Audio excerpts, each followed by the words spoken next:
Oh, I always enjoy these conferences. I don't know why, because I attend more than 15 a year, I think.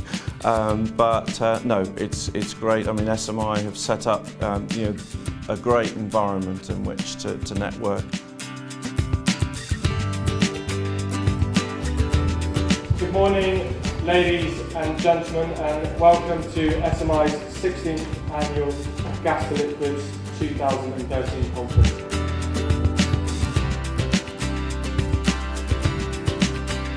It's obviously of normal topics of interest: capital cost, the ability to raise finance, the drivers, key drivers of GTL, construction philosophies, and last but not least, I guess, product qualities. I always find this conference stimulating. It always throws up something new. It's important that, to get the players here, and it's great to create a forum where people can be asked some very tough questions.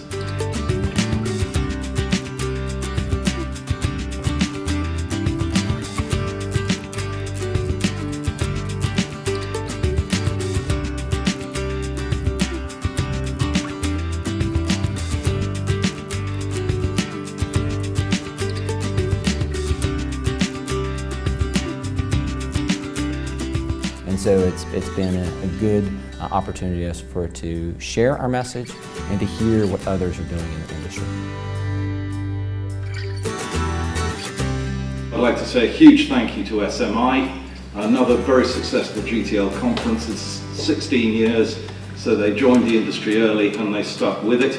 I think it's a valuable platform to hear what's going on, for everybody to network and to tell each other what they can do, what they can bring to the party, and long may it last. And I hope we will all meet again in about 12 months' time to hear of further successes in the industry. Thank you very much indeed.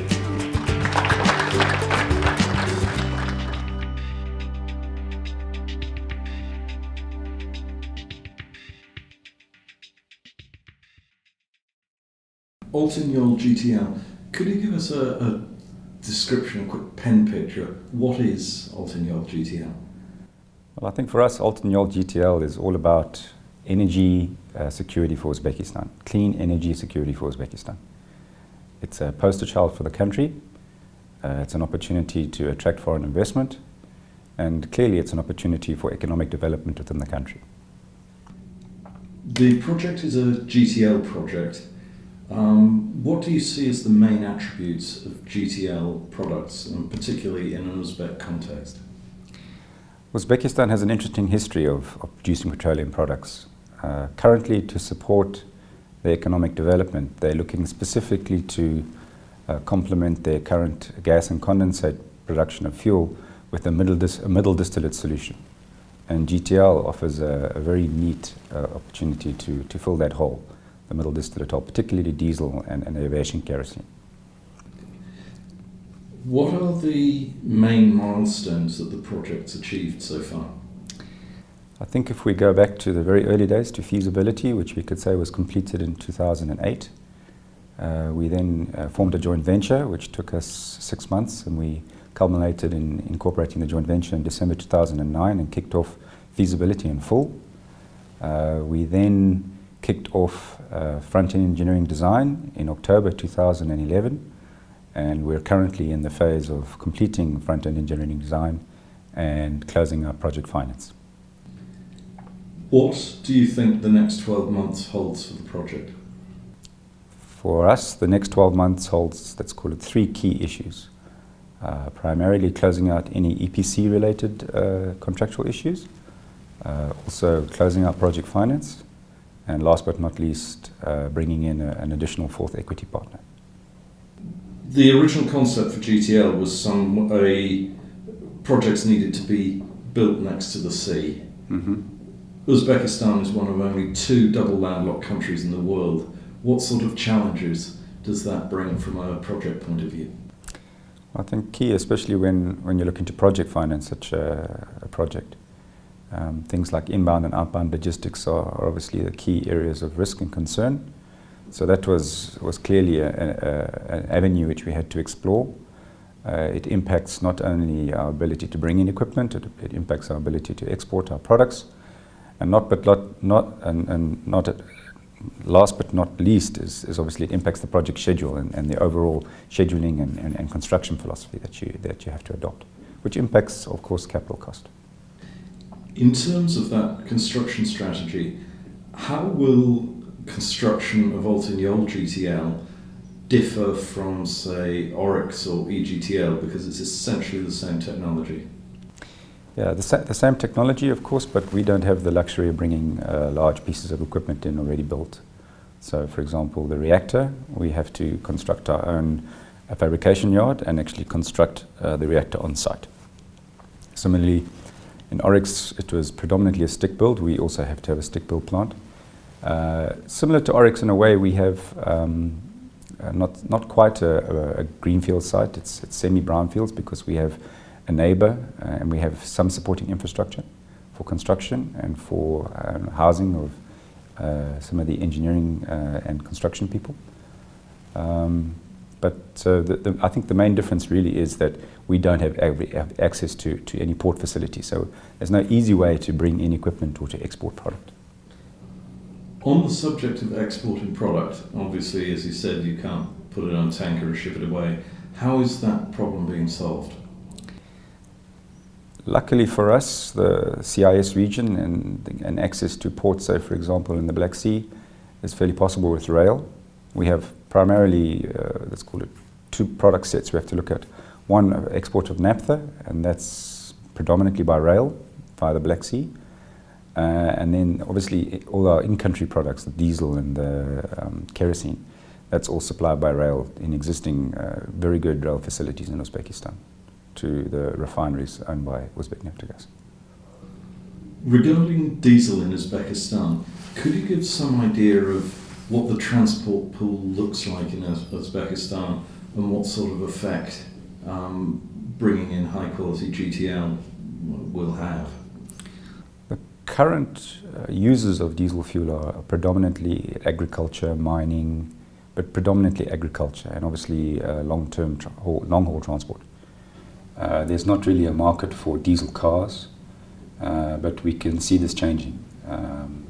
So I think when we're looking at the development of the diesel market, the growth of the diesel market speaks specifically to agriculture, mining and long-haul transport, with a significant scope for passenger vehicles. In terms of the actual project itself and project schedule, assuming that all the finance, everything that you plan for the next 12 months goes according to plan, what sort of schedule are we looking at after that before OLTIN YO'L is producing? That's a very good question. I think in the company we adopt a philosophy of assuming what we call an FID plus 43 months to start up. Whenever FID is taken, that's typically when we kick off the EPC contract. And from there we would talk about a contract program of 43 months. So obviously the FID date is not necessarily set in stone, but we anticipate it sometime in the first half of next year. So we could look at production of fuels from the facility potentially anywhere from the end of 2017 to early 2018. In terms of where things stand in the GTL industry as a whole, do you get the sense this will be a one-off for Uzbekistan, or is the scope for a further expansion of GTL beyond this first plant? I think when one looks at this opportunity as various planets aligning and making sense, there's an energy security component. The region itself is not that awash with oil, and therefore there's a good fit for GTL, particularly within Uzbekistan. If you look at the broader region of CIS, there's obviously some major gas exporters, but there's also significant liquids capacity production. So there could be a case made for additional gas to liquids plants, either using Uzbekistan as a hub,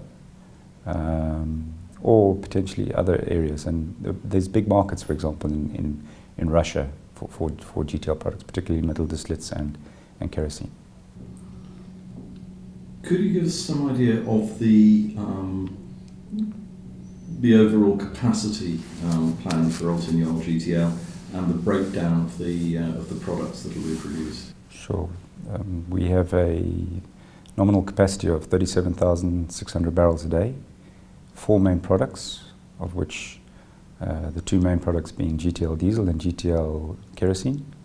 We also make some GTL naphtha and a very small portion of GTL LPG. All of the diesel and kerosene will be sold within the country, and all of the naphtha will be exported. The plant is going to make GTL kerosene, and that is that will be the first time that the Sasol SPD process has produced that commercially. Is that correct? That's correct, yes. In terms of the GTL kerosene, how important is that to Uzbekistan? How does that fit into the wider picture? I think it was one of the original tenets of the project to start with, that GTL kerosene was part of the product mix, so it's critically important. Uzbekistan's a country with diminishing oil reserves and has had to find alternative solutions to bringing in either directly importing kerosene and or diesel, or alternatively producing it via gas to liquids. So they've chosen the gas to liquids route, and that's how they're going to solve, at least for the next 10 to 15 years, their aviation kerosene requirements. Final question. In terms of GTL and Uzbekistan, how do you think the average Uzbek on the street views the project? What sort of interaction have you had? I think I would say to you, on the whole, Uzbekistan is full of very proud and competent people. I think when you look at a project of our scale and size and importance to the government, they're very proud of the fact that I think there's foreign investors willing to invest, particularly in let's call it highly technology advanced solutions. That's the first thing. And I think secondly, they're proud that this will be the first of this kind of a technology applied in the whole region. So, I mean, the general response, whether it's government officials or local people, when we talk to them about developing a GTL industry, is very positive. And then lastly, I'd say obviously the auxiliary businesses maybe that will be created, be it support, service support, maintenance support, and just jobs in general, is viewed very positively by all the communities. And all our engagement so far with both local community and communities in and around Uzbekistan has been extremely positive.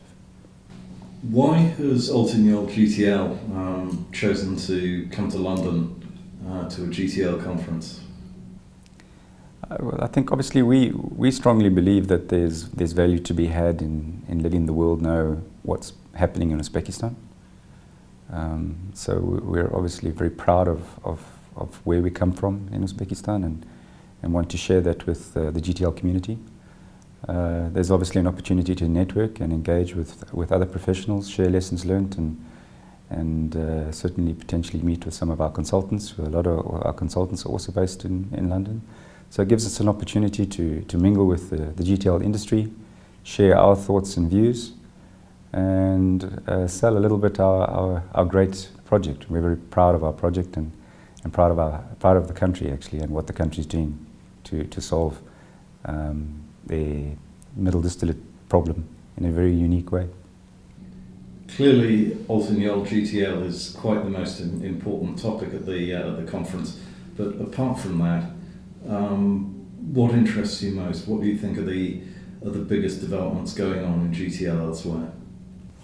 Well, I think there's an obvious focus on what's happening in the US. But I think in general there's interest in this technology to find a solution for middle distillates. And whilst there's still going to be a need for liquid fuels, particularly in aviation kerosene markets and in the growing diesel market in Europe and in the States, I think there's a bright future for GTL.